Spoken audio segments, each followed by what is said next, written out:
Well, good evening, wonderful, amazing ladies. It's so cool, and I'm so honored to have a little bit of your time. I know we are all working hard and probably have lots of responsibilities. You probably have worked a full day, managed with your family and all the things that come with a day and a week. So I have to let you know how much I appreciate you giving me some of your time this evening to chat. So first off, thank you. Hello, my name is Lilah. The superhero that I'm the most like, if you know of Marvel Comics and you're a Marvel Comics fan, is Moon Girl. Why am I the most like Moon Girl? It's because she always comes up with really creative ways to solve problems. Like she uses her brain and like she's a little bit of a tinkerer and I'm a little bit of a tinkerer and she always saves the world, right? And so I love that because I believe that I'm the same. I like to use what I have, what's available, use my brain, use whatever tools are around to solve for some large challenges. Congratulations. All of us were just promoted. You are all fearless female leaders. This course is going to talk about some of the things you did to get there, but it's also going to talk about some of the things you do to stay there and continue to grow. So it's very important, and we'll talk about why it's important, but all of you have just been promoted. So congratulations, little pat on the back. And now your mission is to let the rest of the world know, right? Let them know how you got here. Let them know so that you can lift as you climb. There's a whole bunch of folks who are behind you who are saying, I want to be just like you. What do I need to do to be like you? And so this course is going to help us have a framework for that, but also help you think about what's next for you. So what is the personal brand? Again, people have so many different ideas of what this can be, but ultimately it's the intersection of how you see yourself, how others see you. We're rolling. Like you're not going to get bored. That's one thing for sure. You will not get bored. How many of us have had meeting after meeting after meeting, only to realize at the end of the day, I didn't get anything accomplished? Because you're task switching, right? You're writing down one note and going to the next one, writing down one note and going to the next one, writing down one note and going to the next one. What if all the meetings were about the same?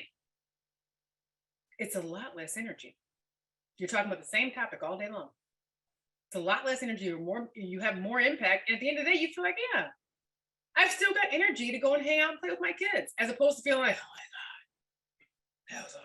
And so many times we do that and we complain about it, but we don't do anything to change it. My argument is don't complain about it unless you're willing to change it. Take that problem statement and turn it to a solution statement and block off your blasted calendar if you can. That's what I've done. It doesn't always work out perfect, like I said, but we just want progress. Whatever it is that you think makes you different and unique, I think you need to embrace it. Whether it's your hair style, the color of your skin, whatever it is, your accent, then you just need to embrace it and use it as a strength. Oh man, that was fantastic. Snaps. Aim for progress, not perfection. It's the only way to bridge the gap between your ability and your ambition, right? We do often, it's gotta be perfect. How many of us said, well, I only have, 30% of the qualifications. I'm not perfect for this. I won't knock it out of the park, so I won't go for it. Because we take the counsel of our fears. We do. We take the counsel of our fears. We're afraid to fail. We all do this. And so we don't go for it. And if the one thing I want us to take away, if there's one action from this class this week that I want us to take away from, is to raise our hand, just to be in the conversation or to be on the bench. Some people say, well, I think about, going to that next level. So my next question is, are you on the bench? So if X and Y opens up tomorrow as we're doing 2022 planning, does everybody know that you want that or just you? So today I'll cover a full range of topics, but ultimately my goal is to really challenge you all to amplify your voice. And so in order for me to have learned how to do that for myself, I had to shift my efforts from really empowering others to learning to simply empower myself. But that is exactly what followership is. So my question to you is who is following you? If you look around, there's nobody behind you. What new ideas are you coming up with? Are you being respected for your ideas? Are you getting a chance to vocalize these ideas so that you can build it?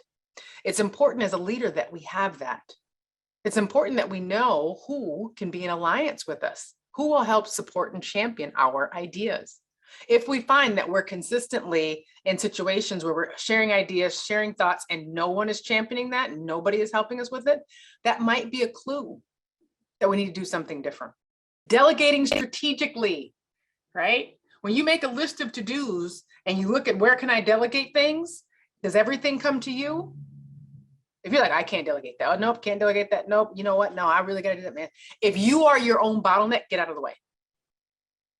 Delegate strategically. Think about where can I ask for help? Who can help with this? How do I get myself out of the way? Especially if you have lots of great ideas. I suffer with this. I always have these great ideas. Man, I don't have enough time in the day to land them, right? I'm the ideas person, not the execution person, right? And so I have to partner with people like Jessica and others who can help me land some of that. So delegating strategically. So I will see you and take a look at your videos very soon. I hope you have a fantastic rest of the week.